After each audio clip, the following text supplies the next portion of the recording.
Olá, a gente vai falar sobre o medo de se comunicar. A gente vai falar sobre o porquê a comunicação pode trazer tanta angústia, tanto medo, tanta reserva para o ser humano, né?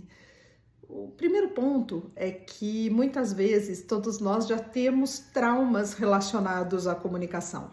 A gente se expôs, falou algo que foi recebido de uma maneira adversa, houve alguma reação exacerbada, ou mesmo falando em público, né? Qual de nós já não foi exposto a falar em público como se a gente tivesse que ter nascido sabendo fazer isso? Essas exposições vão gerando na gente essas sensações de inadequação. Então, eu não fiz como eu deveria, eu poderia ter feito melhor, eu acho que quando eu olho alguém se comunicando bem é distante daquilo que eu sou. Isso vai criando essa quantidade de medos, de entraves pessoais. E aí o medo fica na frente da comunicação. Já houve pessoas que chegaram para mim falando que tinham muito medo de se expor, de novo, não só falando de falar em público, mas de pegar a palavra numa situação necessária, ou de falar algo para algum amigo, amiga, e a pessoa se sente inadequada ou não consegue colocar em palavras aquilo que sente, não consegue colocar a comunicação em palavras. E aí parece que é o medo que é o grande impeditivo da comunicação. Então acho que tem um ponto muito importante aqui, né? Tirar o medo não significa que a gente vai se comunicar bem. Muitas pessoas até seguem para um trabalho em psicoterapia, que eu particularmente sou super fã e a favor, mas o trabalho numa psicoterapia pode trabalhar esse medo, pode tentar ajustar o medo. No entanto, a pessoa fica sem o medo da comunicação e ela vai chegar para se comunicar, e qual recurso ela vai usar? Ela não vai ter recurso, e aí esse medo pode retornar, né? Porque quando eu tô falando com alguém numa condição que eu me sinto à vontade, numa situação onde eu me sinto com uma pessoa acolhedora, não é a mesma sensação de quando a gente está numa condição emocional diferente, de falar numa hierarquia, se sentir mais constrangido, se sentir falando com alguém que não é tão receptivo. Então, essa conexão vai mandar muito na comunicação, e a gente tem que conhecer os nossos recursos pessoais, ou até reconhecer, para que a gente possa usá-los, né? Nós vamos falar de tudo isso. Então, esse ponto é muito importante. Tratar o medo não quer dizer que a gente vai ser um grande comunicador. O medo, ele é um indicativo de que tem coisas que não estão bem, que eu não domino, que eu não me sinto à vontade de fazer aquela ação. Então, o inverso muitas vezes acontece. A gente vai trabalhando com a pessoa a consciência de comunicação que ela tem, e isso vai fazendo com que ela use dos recursos pessoais. A comunicação, ela é muito imprevisível. Se a gente vai se comunicar com um roteiro pronto na cabeça, achando que o outro vai corresponder exatamente ao que a gente quer, isso é uma das questões que mais pode gerar esse impacto em quem está se comunicando, porque a comunicação é muito dinâmica.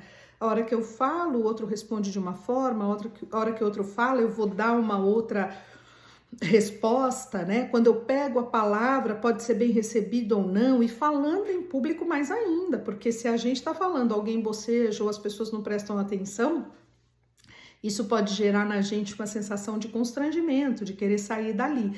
Mas existem muitos recursos no ser humano para que ele possa continuar, né?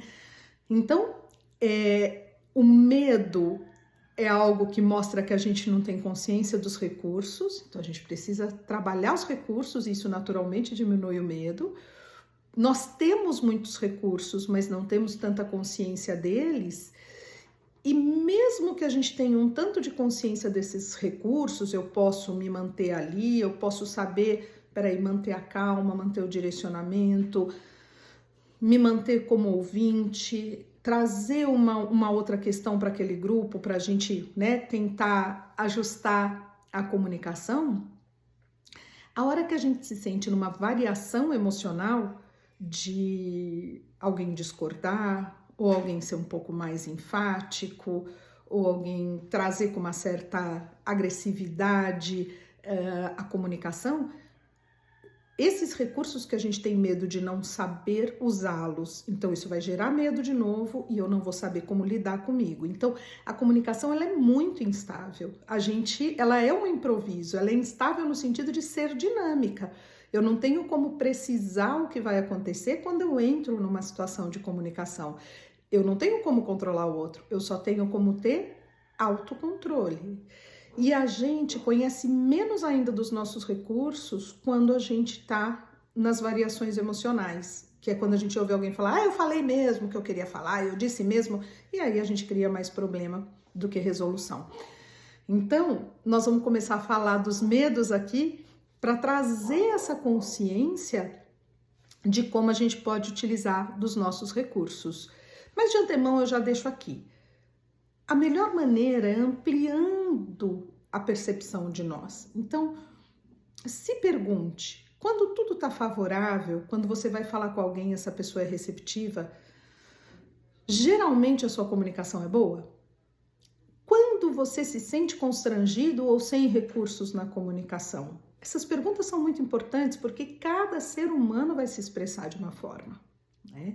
Então, não existe um formato que garanta sucesso na comunicação, não existe. Existem os nossos recursos que nós vamos usando, vasculhando, e quanto mais a gente usa, mais a gente conhece. Então, o que te deixa sem recurso? O que te faz criar distância com a outra pessoa e que depois isso fica uma complicação ainda maior para a comunicação? O que te dá medo? Né? Qual é seu medo da comunicação? Porque é a partir da gente de entender quais são os nossos medos que a gente pode caminhar e falar assim, olha, então seu medo está direcionado a ser reprovado, né? Então a gente não tem como garantir a aprovação, mas como a gente garante que a gente está falando aquilo que a gente quer, com a cautela que a gente quer, da melhor maneira que a gente pode falar? É um caminho muito desafiador para todos nós. Mas, sem dúvida, é um caminho que cria muito mais conexão e é um caminho que é muito mais resolutivo, né? Então, o medo, ele vem da nossa não consciência, da nossa inconsciência da falta de recursos. E aqui, o que a gente mais quer é poder direcionar essa consciência, ampliar os recursos. Então, primeiro passo, quando o seu medo aparece? Quem é esse medo? Que recursos você não tem? Que recursos você tem? E como você pode usar da melhor maneira possível? Tratar o medo não é garantia de que atrás dele existe um bom comunicador. É importante, se a gente quer ser um comunicador melhor, tratar a comunicação. Seria como a pessoa que tem medo de nadar. Não adianta tratar o medo somente. Ela tem que entrar na aula de natação, ela tem que entender o que é o corpo dela na água, ela tem que sentir o que é aquilo, né? Porque ser destemido totalmente pode fazer a gente até dar um salto inadequado. Então, conhecer o medo, mas ao mesmo tempo conhecer o comunicador e os seus recursos pessoais. É isso que a gente vai trabalhar aqui. Pensar primeiro nos medos. E aí nós vamos trabalhar com todos esses recursos que eu garanto estão em todos nós. Um abraço e até a próxima!